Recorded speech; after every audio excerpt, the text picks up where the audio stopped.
special edition of the Tea with April. I have a Shiro with me who they said was the female version of Bruce Lee in the U.S. Supreme Court, none other than Janai Nelson, president of the NAACP Legal Defense Fund. She's also lead counsel for the Legal Defense Fund, and she was in the U.S. Supreme Court knocking down the dragons, if you will. We say dragons, those who opposed the Voting Rights Act of 1965. And Janai, thank you for joining us. I heard you did a mighty work. You were standing against 6 members of the Supreme Court, 6 justices who we understand may not vote in favor of the Voting Rights Act, in favor of what the principles of the act was or is.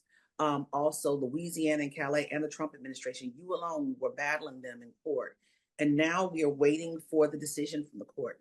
Are you expecting a decision to come out January, February? Because we hear that it may come early so states can be ready for the midterms. Yeah, that's right. This case, first of all, thank you. Thank you for those kind words and all the wonderful support and accolades. I really, really appreciate it. And yes, I am very much expecting that this will be an earlier decision than what's typical. Usually blockbuster cases like this are decided at the end of the term. That's when the opinions like the last days, like you're waiting with bated Yes. breath, the very last hours actually of the session.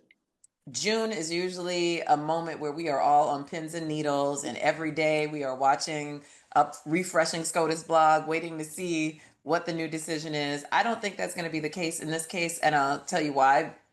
First, this was an expedited case. They were very clear from the very beginning that we needed to, file briefs sooner than usual. We had a very truncated period in which to get all the briefing done, and then they set argument right after the briefs were done. So this was an odd case in that regard.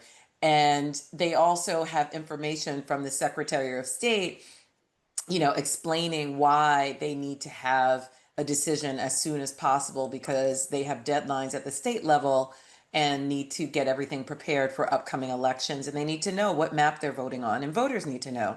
So I think everyone understands that there's some urgency to this, but I also know that this is too important for anyone to rush, and that they need to take their time to do what's right and figure out the right way to adhere to their own precedent and ensure that the rights of Black voters aren't trampled on. I believe in hope. I do too. I believe in hope. But I absolutely do. I know, but I'm always hopeful. But in reality, but you know where it's going. This is a very Trumpian time, I mean, look at what's happening at the White House, without any approval and taking things down and doing what they want to do. And people are buying into it for one reason or the other. Do you believe that in January, February, that the 1965 Voting Rights Act will still be standing, or do you believe it will be demolished? I believe it will still be standing, because if it comes down, the legitimacy of our court also goes with it. And I would like to believe that the 9 justices on the Supreme Court understand the stakes and are also looking at what's already happening, even with the Voting Rights Act in place. And that tells its own story. Without the deterrence of the Voting Rights Act, without the possibility of Black voters being able to vindicate their rights, this is going to be a free-for-all, and Black voters will be the first group to be fully exploited with virtually no protection. Virtually no protection. We are voting without the full protections now, the Voting Rights Act. And then you're talking about virtually no. I mean, we're getting worse. It's chiseling away, worse and worse. And I just want to bring this home. The Civil Rights Division in every department, every federal agency is gone. So who do we complain to? And, the West State attorney generals are not going to file suit. Let's be honest, unless it's something so egregious. And even there, they may close their eyes and turn their heads. We are in trouble. We are in quite a bit of trouble. And let me just say this. we will still have to fight and have a game plan and have a plan of action no matter what the outcome of this decision is. If it's a bad outcome, then obviously there's even more we need to do. But even if it's a good outcome and the right outcome, there's still a lot of work to be done to ensure that we use the opportunity that these upcoming midterm elections provides to try to snatch our country back and to put people in place who understand the enormity, the literal enormity of the threat and are willing to act on our behalf and on behalf of this entire multiracial democracy. So we got work to do no matter what. And yes, our Department of Justice is, in my view, virtually non-existent. They've dismantled the Civil Rights Division. They let people go from other agencies as well, from the Fair Housing Unit at HUD. All of that, they have Yes. taken away the entire government apparatus that is meant to enforce civil rights, which is why organizations like LDF and many of our allies are so important in this moment, because we're filling that breach. We are the private DOJ in this moment. And that's why we are bringing these suits and suing the Trump administration and holding firm to what we believe in. And yeah, and speaking of housing again, we're back almost to the Fair Housing Act of 1968 is basically abolished too, almost to a certain extent, because the civil rights lawyers in HUD have been taken away because now it's basically redlining 2.0. Anyone can say, oh, I don't want you to come here because you have too many kids or your color. There's nobody to fight for them anymore. So, Yeah, well, like I said, we're here. We can't take every single case, but we and the many other civil rights organizations that exist are still enforcing yeah. the Fair Housing Act and the Voting Rights Act and Title VII and all of the protections that exist where we still have an opportunity to enforce the law. The other thing I should say that's really one of these sort of subtle procedural matters that may fly under the radar, but's huge in terms of what we're just talking about. They are trying to take away, even if Section 2 remains and the Voting Rights Act is untouched, there's still a threat behind this case to take away the ability of private actors like organizations like ours, nonpartisan organizations, to bring lawsuits on behalf of aggrieved voters. So they're trying to make it so that only the Department of Justice can bring lawsuits, which is ridiculous if you look at what the Department of Justice is right now. And that's precisely why you have private actors who are able to enforce these laws, because you don't know if an administration is going to have the same duty of diligence to enforce our civil rights laws. Yeah, the Department of Justice, as it is right now, is possibly taking on something that's never happened before. Possibly, potentially, could possibly pay the president $230 million for his upset over Mar-a-Lago, the raid in Mar-a-Lago, the Russia investigate, all sorts of things. I'm not even going down that road. Let's talk about redistricting. Something that this president, speaking of the president, something that this president has asked the state of Texas, other places to do to basically weigh down the scales so that Republicans can have houses, have their houses in the state offices Republican, can have the federal offices Republican. Well, the federal elected people, state elected people, mostly Republican than Democrat, and the representation would not look like you or I or our Latino brothers and sisters. Let's talk about this redistricting effort, and particularly right now, North Carolina that's come up. Yeah, well, North Carolina really is emblematic of what we've been deeply concerned about, and that is with this rush to try to seize control on a partisan basis and trying to lock in almost a permanently entrenched imbalance of power in Congress and in state legislatures. Black people have been carved out of districts. Our votes have been diluted. They're using Black people as a means to get political power, an outsized amount of political power. And it's exactly what we're seeing in North Carolina and in Texas, and in many states across the country. That's what's happening. Ohio, I mean, name it. That's part of what is in play here.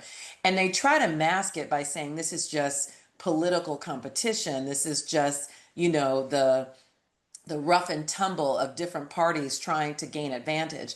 That in and of itself is problematic because that means that we really don't even have a two-party system, let alone, more choices, which many voters are quite interested in. But it means that we effectively will have a one-party system, that we will not have a system of government where voters are electing candidates. It's really the other way around, where candidates are choosing their voters and putting them in district lines. But at LDF, we are not concerned about party. That is not our focus. We are nonpartisan. We care about ensuring that Black voters get to exercise their constitutional right to vote, to be represented, free of racial discrimination. And there's no way that this partisan power grab can take place in certain states where there's a high Black population without infringing on Black voters' rights. And that is what we are deeply concerned about and what we need to be amplifying as loudly as we possibly can. We are not going to be some afterthought or some political pawn for people who want to have entrenched power.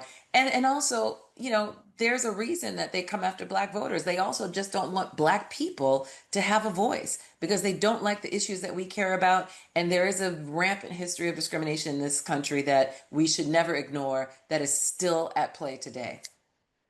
That history that a lot of people want us not to talk about, they're banning our books, et cetera, et cetera. North Carolina, and the target on North Carolina is not coincidental. North Carolina was pivotal. It was very slim, a slim margin between Joe Biden and Donald Trump in North Carolina. North Carolina is purple. Well, I consider it purple. It is purple because it's turning purple. A lot of the college towns are very upwardly mobile, but a lot of those rural areas are still the holdouts, the Republican holdouts, the MAGA holdouts, if you will, as well. But that's one of the reasons why North Carolina is targeted, because they want to tip the scales, as you said, tip the scales in their favor. Now let's go to California, Prop 50. Again, another issue about redistricting, gerrymandering, all of that. Talk to me about that. So California has a very, very important referendum on the ballot on November 4th. And to all the Californians listening, please go out and vote. This is a critical election. So California responded to this torrent of redistricting asks to get different states to try to slant their maps in one direction. And they issued what I think is a very powerful counterpunch, and it's called the Election Rigging Response Act, that would amend the California Constitution and allow a way for there to be a redistricting process in California in response to the imbalance of power that seems to be cooking across the country. Now, I want to be very clear, at LDF, we don't like gerrymandering of any sort. We think that it is inappropriate and improper to manipulate maps and use this process as a way to simply gain political power, raw political power grabs. But when you have that happening across the country, and we have a body like Congress that takes representatives from each state, there has to be some mechanism if the courts are not going to step in, and if our elected leaders are not going to step in, there has to be some way to push back against what is frankly a war on voters and a war of power. And that's what this Election Rigging Response Act seems to be doing. It's up to California voters to determine whether this is something that they want to do. But that is the background and why Governor Gavin Newsom initially proposed this. It was in response to the mayhem that is happening across the country. So in your mind, and I know you just went before the U.S. Supreme Court, what are the top issues that LDF is fighting this year? We are fighting so many. We are obviously deeply concerned about voting rights. We've always been concerned about voting rights. It's not simply because of the moment that we're in, but of course, that makes that even more important than ever. We're also deeply concerned about the lawlessness, the consolidation of executive power, the violence that's being visited upon Black communities in Black-led cities through the deployment of the National Guard. What happened in Chicago was absolutely egregious. What we saw happen just last night in New York, where Black immigrants were targeted and rounded up by ICE. I don't know what normalization is happening here, but we can never let this feel like it is okay, that it is normal. It is not. It is illegal. It is unlawful what is happening. The militarized presence in Black communities threatens, the lives of all Black people, and especially our children who may not know how to navigate these difficult spaces. We are effectively an occupied people in this country right now. And it's only going to get worse unless we push back. And we have been doing everything in our power at LDF to be vocal about this and to make clear the lawlessness of it. But it's going to take more and more people to step out and step up and be vocal about not wanting this to continue. A dictator-generated police state, that's what I call it. But what I want to do, and thank you for nodding on that, because everybody's, oh, it's authoritarianism and this, that, putting all these fancy, pretty words. So I'm just calling it what it is, It's true. without any legal jargon, just from just from my sense of being at that special place. That's optics have changed for 28 years and understanding what democracy does and does not look like. But before we end, I want to salute you. Everybody's been putting you on the news. But the thing that I have not heard, and that's one of the reasons why you're here, you a Black woman, an exceptional woman, exceptional person who happens to be Black and a woman, argued in front of the U.S. Supreme Court before the first Black woman U.S. Supreme Court justice. That was history. I said, okay, and not only that, Clarence Thomas and Ketanji, but it was history in so many different ways. I have not heard anybody talk about that with you yet. But what did it feel? That was history. What did it feel like? What did it feel like, taste like, and smell like? Because I know you remember the moment. It's like a song from back in the day. What did it feel like standing before Ketanji Brown Jackson, woman to woman? It was phenomenal. It was absolutely phenomenal. She is brilliant. She's brilliant. She's fire. She's so prepared. She's so thoughtful. And she's able to put people through the paces, me and others, even my opponents, but in a way that is professional and that meets the standard and role, that the exalted role that she occupies. She's just hands down absolutely incredible. And explain the example that she used in justifying keeping Section 2 of the Voting Rights Act. Yeah, I mean, this goes to show, how her mind works, and how she's able to break down concepts so clearly and cleanly.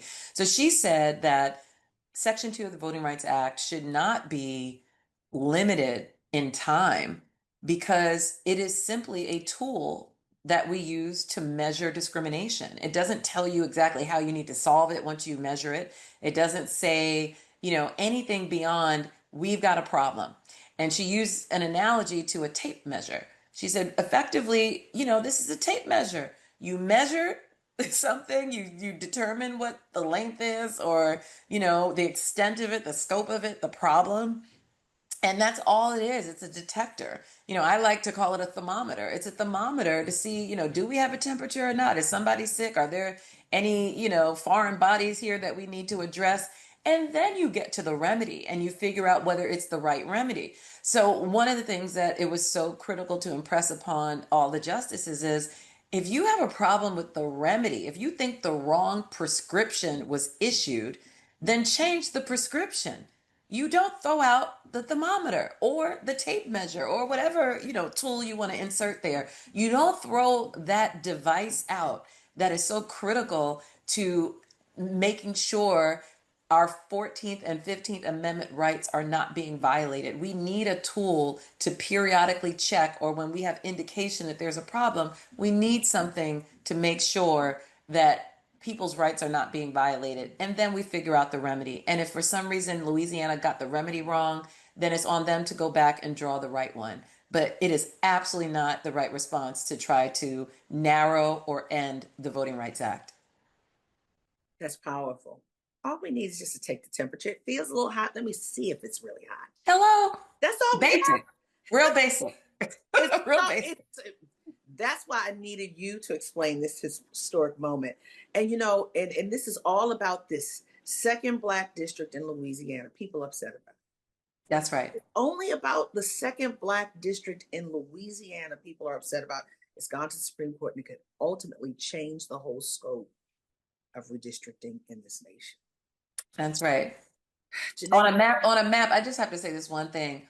On a map where white people in the state of Louisiana are still overrepresented in their power.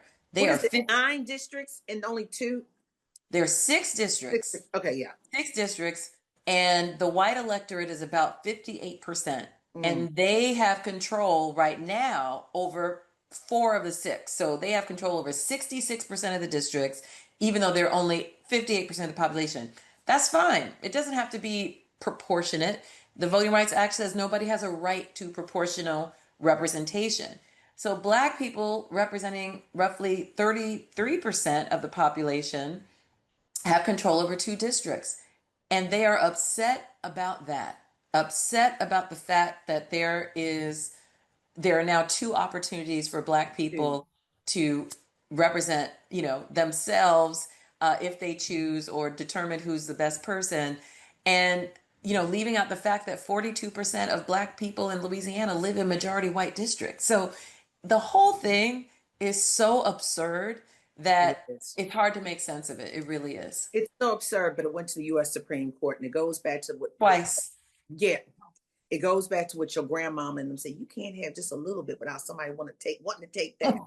That's that's what it is. Yeah. It's common sense. My gosh, Janai Nelson, thank you so much. Janai, you are history. Thank you, April. I appreciate it. Thank you so much for joining. Thank you for sipping tea with me again. Yes.